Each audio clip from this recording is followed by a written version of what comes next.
Welcome back after the break. So کچھ گرما گرم خبریں تو ہمارے ناظرین کے ساتھ شیئر کریں. کیا پاکستان نیوکلیئر سب مرینز بنانے کی کوشش کر رہا ہے؟ نہیں، پاکستان کو ضرورت نہیں ہے. گو کہ بھارت کے پاس تو اس وقت دو ٹائپ کی جو ہیں نیوکلیئر سب مرینز ہیں، بلکہ تیسری کا بھی اب کام ہو رہا ہے اس پہ بھی. لیکن پاکستان کو بھارت کی جو اریحانت اور اری گھات سب مرینز ہیں، نیوکلیئر سب مرینز، پاکستان کو ضرورت نہیں ہے میرے خیال میں. اس لیے ہم نے یہ آپشن لیا نہیں. اگر ہمیں یہ محسوس ہوتا کہ ہمارے لیے ایبسولوٹلی نیسیسری ہے تو ہم شاید وہ آپشن لیتے. پاکستان نے ذرا تھوڑا سا وائز اسٹیپ لیا ہے میرے خیال میں. ہماری گو کہ اگر آپ دیکھیے تو وار شپس جو ہیں، پورا جو ایسٹس ہیں نیول، وہ بھارت ہم سے بہت آگے ہے. جی. لیکن ہماری ہمیشہ سے یہ پالیسی رہی ہے کہ ہم نے جو ہے آرمز ریس میں بھارت کے ساتھ اس طرح نہیں ہونا کہ جی اگر ان کے پاس 100 وار شپس ہیں تو ہمارے پاس بھی 100 وار شپس ہونی چاہیے. ہم نے اس قسم کا کام نہیں کرنا. ہم نے اپنی کوالٹی دیکھنی ہے، کوانٹٹی نہیں. اور اس میں اپنی جو صلاحیت ہے وہ دیکھنی ہے، کس طرح ہم بھارت کو نقصان پہنچا سکتے ہیں. تو یہی معاملہ نیوی کا بھی ہے. ایئر فورس میں بھی دیکھیے ہماری جو ہے جہاں تک ہمارے اسکواڈرنز ہیں، اگر بھارت کے پاس اس وقت 29 ہیں تو ہمارے پاس تقریباً لگ بھگ 22 یا 24 کے قریب ہیں، وہ بھی کم ہیں. کیونکہ بھارت کی جو آفیشیل کیپیسٹی ہے، کوانٹٹی، وہ 42.5 اسکواڈرنز ہونے چاہیے بھارت کے پاس، جہاں تک ایئر کرافٹ کی بات ہے، جہازوں کی بات ہے. لیکن وہ بھارت اب کوشش کر رہا ہے. ابھی کل پرسوں ہی جو ہے جنرل الیکٹرک کے ساتھ وہ تیجا کے جو انجن ہے نا، وہ 404، وہ ایک مصیبت بنے ہوئے ہیں. وہ $1 بلین کے انہوں نے مزید دیے ہیں آرڈرز. وہ پتہ نہیں جا کر 2035 تک کب تک ملتے ہیں. لیکن نیوی کے معاملے میں بھی پاکستان نے بڑی زبردست، میں سمجھتا ہوں، وائز ڈیسیشن لیا. ہم نے یہ کیا ہے، دیکھیں نیوکلیئر سب مرین کا کیا فائدہ ہوتا ہے. نیوکلیئر سب مرین کا یہی فائدہ ہوتا ہے کہ وہ زیادہ عرصے تک سبمرج رہتی ہے، سمندر کے اندر رہتی ہے، باہر نکلنے کی ضرورت نہیں پڑتی. مہینہ 2 مہینے رہے، کسی کو کیا پتہ چلتا ہے کہ سب مرین گھوم رہی ہے آگے پیچھے. اور اب وہ اسٹیلتھ بھی معاملات بھی آ گئے ہیں، ان کو ڈیٹیکٹ کرنا بھی مشکل ہو جاتا ہے. ہم نے یہ کیا ہے کہ instead of going for that option, ہم نے کہا کہ جی کیا ضرورت اتنی مہنگی اور اتنی مصیبت والی چیز لینے کی.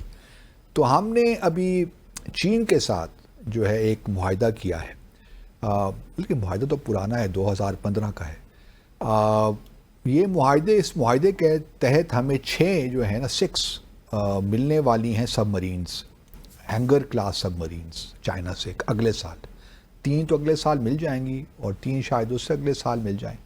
اچھا، یہ سب مرین بڑی زبردست ہیں، ہینگر کلاس. یہ جو ہے اس میں انڈیپینڈنٹ ایئر پروپلشن کا سسٹم ہے. اس میں کیا ہوتا ہے کہ اس میں بھی تقریباً آپ کہہ سکتی ہیں کہ تقریباً مہینے سے زیادہ جو ہے وہ سمندر میں رہ سکتا ہے سب مرین. صحیح. اس کے باوجود کہ وہ نیوکلیئر سب مرین نہیں ہے، لیکن وہ پھر بھی اس سسٹم کے تحت. اور بھارت کے پاس کوئی بھی ایسی سب مرین نہیں ہے جو انڈیپینڈنٹ ایئر پروپلشن پہ چلتی ہو. تو یہ ایک بڑی زبردست بات ہے ہمارے لیے کہ ہمارے پاس ایک ایسا سسٹم موجود ہے جو ایئر انڈیپینڈنٹ پروپلشن پہ چلتی ہے. لیکن اب بھارت کو بھی اس چیز کا احساس ہو گیا ہے کہ یار یہ جو نیوکلیئر سب مرین، تو چلیے ان کا پروگرام ہے کہ وہ چائنا کو چاہتے ہیں. چائنا کے پاس تقریباً 10 یا 15 کے قریب سب مرین جہاں تک مجھے یاد پڑتا ہے. تو وہ ان کے ساتھ مقابلہ چونکہ کرتے رہتے ہیں نا ہمیشہ، حالانکہ وہ کبھی ان کو کیش نہیں کر سکتے، ویری ڈیفیکلٹ. تو وہ چاہتے ہیں کہ ان کی بھی نیوکلیئر سب مرین سے زیادہ ہوں، اس پہ کام بھی کر رہے ہیں. لیکن اب وہ تھوڑا بہت اس طرح بھی آ رہے ہیں، ایئر انڈیپینڈنٹ پروپلشن جو سسٹم ہے اس کے ساتھ سب مرین. اب وہ ان کے پاس پہلے اسکارپین جو ڈیزل الیکٹرک سب مرین تھی، لیکن وہ ایئر انڈیپینڈنٹ پروپلشن سسٹم کے ساتھ نہیں آتی تھی. اب انہوں نے جرمنی کے ساتھ ایک معاہدہ کرنے جا رہے ہیں جس کے تحت وہ 6 جو ہے جرمن سب مرینز بنیں گی انڈیا میں ہی. وہ بھی نیگوسیشنز ہو رہے ہیں اور اس کے تحت وہ ایئر انڈیپینڈنٹ پروپلشن سسٹم کے ساتھ شاید وہ آئیں. تو وہ پھر ایک ایڈوانٹیج جو اس وقت پاکستان کو حاصل ہو جائے گا اگلے سال، وہ پھر اس کا کاؤنٹر بھارت کرے گا جب بھی کرے گا. لیکن ایک اور انٹرسٹنگ بات اس میں یہ بھی ہے منتہا کہ ہم نے جس طرح آپ نے کہا نا نیوکلیئر سب مرین، میرا اپنا خیال ہے کہ پاکستان ایونچولی جو ہمارا بابر 3 میزائل ہے نا، یہ کہیں جس طرح روس نے کیا ہے نا، نیوکلیئر پاور ڈرونز یا ٹارپیڈوز نکالے ہیں، اس کا ٹیسٹ بھی کیا پچھلے دنوں، میرا خیال میں ہم بھی شاید ایونچولی اس جانب جائیں، کیونکہ اگلا مارکا تو دیکھیے، مجھے لگتا ہے کہ جب بھی ہوگا اس کے بارے میں کوئی کہہ نہیں سکتا کب ہوگا، لیکن نیوی دونوں سائڈ سے بڑا اہم کردار ادا کرے گی، اور ماضی میں بھی کرتی رہی ہے نیوی۔ اس بار تو جو ہوا مارکا، اس میں نیوی کی اتنی انوالومنٹ نہیں تھی، گو کہ دونوں طرف سے بڑی الرٹ تھی نیوی دونوں سائڈ پہ، لیکن اس بار جو شروعات شاید نیوی سے ہی ہو، بھارت شاید نیوی کا ہی سہارا لے کر پہلے ہماری پورٹس کو ڈسٹرائی کرنے کی کوشش کرے، جو ہمارے کمرشل سٹی ہے کراچی، اس میں کوئی تباہی مچانے کی کوشش کرے۔ تو مجھے اس بات پہ خوشی ہے کہ نیوی اپنا بڑا زبردست اندر سے اپنے آپ کو اپنے ایسٹس میں اضافہ کر رہی ہے، اور وہ ایسٹس لے رہی ہے جو کہ ہمارے لیے موزوں ترین ہے، میں سمجھتا ہوں۔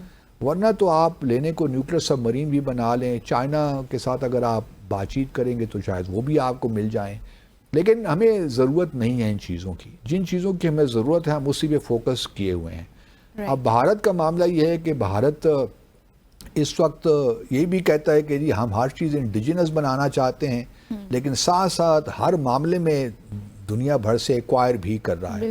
میں نے تیجا کی بات کی نا، جو انجنز ہیں 404 اور 414 وہ تو امریکہ سے لے رہا ہے۔ اسی طرح جو اگر آپ دیکھیے تو ابھی تک ان کو جو بیانڈ ویژول رینج میزائلز ہیں تیجا کے، ایسٹرا میرے خیال میں نام رکھا ہے انہوں نے، اس پہ بھی ابھی صحیح طور پہ مہارت حاصل نہیں کر پائے کہ وہ میزائل کس طرح فٹ کریں گے ہم تیجس کے ساتھ، کیونکہ اس کے بغیر تو اب معاملات بڑے گڑبڑ ہیں نا، کیونکہ پاکستان کا PL-15 جو ہے اس نے بڑی دھوم مچائی بنیادی مرصوص میں، اور تو اب وہ بھارت کے لیے ایک مسئلہ تو ہے۔ اب ہمارے الحمدللہ ہمارے اب شاید نیگوسیشنز جو ہیں چین کے ساتھ J-35 جو فائٹرز ہیں ان کے لیے وہ بھی ہم تقریباً 40 سے قریب وہ بھی لے رہے ہیں چین سے۔ تو جہاں نیوی پہ تو ہمارا فوکس اب بڑھ گیا ہے کچھ، لیکن ایئر فورس پہ بھی ہمارا فوکس برقرار ہے۔ لیکن مجھے اس بات پہ اطمینان ہے کہ ایئر فورس کو ہم نے بھی جو ہے بالکل نیوی پہ ہم نے فوکس کیا ہوا ہے، کیونکہ ہماری جو اسٹریٹجک شاید کیلکولیشنز ہیں وہ یہی کہتی ہیں کہ اس وقت بھارت نیوی کو زیادہ ایکٹیو کرے گا، ان دا سینس کہ جو شروعات ہوگی شاید نیوی سے ہی ہو۔ تو اگلا مارکا سخت ہونے والا ہے۔ دوسری جانب آپ جانتی ہیں کہ پریزیڈنٹ ٹرمپ نے بھی ایک بیان دیا ہے، پروڈیوسر صاحب سنا دیجئے، کیا انہوں نے ایک انٹرویو دیا تھا CBS کو، تو اس انٹرویو کے درمیان انہوں نے کچھ باتیں کہیں جو بڑی انٹرسٹنگ ہیں۔ ہاں ذرا سنائیے جی۔ Going to test nuclear weapons. Pakistan's been testing, Russia's testing, and China's testing, but they don't talk about it. North Korea's been testing. They don't go and tell you about it. And, you know, as powerful as they are, this is a big world. You don't necessarily know where they're testing. They test way underground where people don't know exactly what's happening with the test. اچھا، چونکہ president Trump کو سطحی کچھ چیزوں کے بارے میں نہیں ہوتا، اور یہ جو نیوکلیئر ٹیسٹنگ ہے نا کچھ آسان کام نہیں ہے، تو اس کو بھارت نے جی اٹھا لیا کہ پریزیڈنٹ ٹرمپ نے کہہ دیا ہے کہ پاکستان نیوکلیئر ٹیسٹنگ کر رہا ہے، حالانکہ ایسی کوئی بات نہیں ہے۔ نیوکلیئر ٹیسٹ اگر آپ کریں تو فوری طور پہ پتہ چل جاتا ہے، ان کے اتنے مانیٹرنگ سینٹرز ہیں دنیا بھر میں، CTBT جو آرگنائزیشن ہے ویانا میں، کہ وہ ممکن نہیں ہے کوئی ملک ٹیسٹ کرے تو وہ پتہ نہ چلے ان کا۔ تو بھارت نے وہ کل سے پروپیگنڈا شروع کر رکھا ہے پاکستان کے خلاف، کہ پریزیڈنٹ ٹرمپ نے دیکھیے کہہ دیا کہ Pakistan, north Korea, Russia, China, یہ 4 کنٹریز ہیں نا، تو ان کے جو ہے پاکستان بھی نیوکلیئر ٹیسٹ کر رہا ہے۔ تو کل ہم نے بھی اس کا بڑا صحیح جواب دے دیا کہ ایسی کوئی بات نہیں، ہم جو 98 میں جو کر لیے ٹیسٹ وہ کر لیے، اور ہم نے یونیلیٹرل موریٹوریم ہمارا ہے، اگر بھارت کرے گا تو ہم بھی شاید کر لیں آگے، لیکن ابھی ہمیں ضرورت بھی نہیں ہے۔ اور اگر امریکہ بھی اس جانب جاتا ہے، جو کہ 92 میں اس نے آخری ٹیسٹ کیا تھا، وہ دوبارہ وہ ریزیوم کرتا ہے اس بنیاد پہ کہ جی روس نے وہ میزائل ٹیسٹ کر لیے، نیوکلیئر میزائل کروز کر لیا، اور نیوکلیئر پاور جو ہے وہ ڈرون کر لیا، تو اس کی وجہ سے ہم اب نیوکلیئر ٹیسٹ کرنے جا رہے ہیں، تو ٹھیک ہے، پھر دنیا تو اس طرف جائے گی نا، ہمارا بھی جو موریٹوریم ہے وہ ختم ہو جائے گا، بھارت بھی اس کو ختم کر دے گا، کیونکہ ہم نے پہلے بھی ڈسکس کیا تھا کہ بھارت کا جو تھرمو نیوکلیئر ٹیسٹ تھا 1998 میں وہ کامیاب نہیں ہوا تھا. تو بھارت کو تو ضرورت ہے، لیکن ہم پھر بھی چاہیں گے کہ regional C T B T ہو جائے، لیکن بھارت اس پہ نہیں مان رہا. اگر بھارت نے ٹیسٹ کیے تو پاکستان کو بھی ایک موقع مل جائے گا کہ ہم بھی کر لیں، کیونکہ ہمارا جو ٹیسٹ ہے یہ یونیلیٹرل موریٹوریم ہے وہ اسی حد تک ہے جب تک بھارت اس کو آبزرو کرے گا، کیونکہ اصل پرابلم تو یہاں جنوبی ایشیا میں بھارت ہی ہے نا. تو اس وجہ سے ہمیں بھی شاید کوئی پھر دقت نہ ہو، ہم بھی ٹیسٹ کر لیں گے کچھ اپنے جو ہم نے بھی تھوڑے بہت. اگر ہم بھی ہائیڈروجن بام کی طرف جا رہے ہیں تو کوئی حرج نہیں ہے at the end of the day. لیکن یہ ضرور ہے کہ پریزیڈنٹ ٹرمپ نے ایک نئی کہانی چھیڑ دی ہے، بالکل، اور وہ اب کرتے ہیں نہیں کرتے دیٹ از ڈفرینٹ سبجیکٹ. لیکن یہ ہے کہ ایک نیا قضیہ کھل گیا ہے، لوگ اس سے اب بات چیت کر رہے ہیں، بحث ہو رہی ہے کہ نیوکلیئر ٹیسٹ ہونے ہیں نہیں ہونے ہیں، اس کا کیا اثرات ہوں گے، رشیا کیا کرے گا، چائنا کیا کرے گا. تو ایک بحث تو چھڑ گئی نا. تو پریزیڈنٹ ٹرمپ کا یہ کمال تو ہے کہ کوئی ایسی بات کر دیتے ہیں، اور یہ بڑا طویل انٹرویو تھا سی بی ایس کے ساتھ، اور اس میں انہوں نے زبردست باتیں کی ہیں. تو یہ جو بات ہے اس نے ایک بہت ڈیبیٹ جاری شروع ہو گئی ہے اس سے. میرا تو خیال ہے یہ بھارت کو ٹف ٹائم دینے کا کوئی موقع جانے نہیں دیتے. ویسے پتہ نہیں ہے بھارت نے تو اس کو بڑا یوٹیلائز کیا نا اپنے لیے، لیکن یہ بھول گیا کہ نیوکلیئر ٹیسٹنگ جو ہے جنوبی ایشیا میں تو بھارت نے ہی شروع کی. صحیح. اسی کے ساتھ ہی آج کے ڈیسائفر کا وقت یہاں ختم ہو گیا ہے. اپنا اور اپنے ارد گرد رہنے والوں کا خیال رکھیے گا، ہمیں دعا میں یاد رکھیے گا. منتہا حسن کی جانب سے خدا حافظ.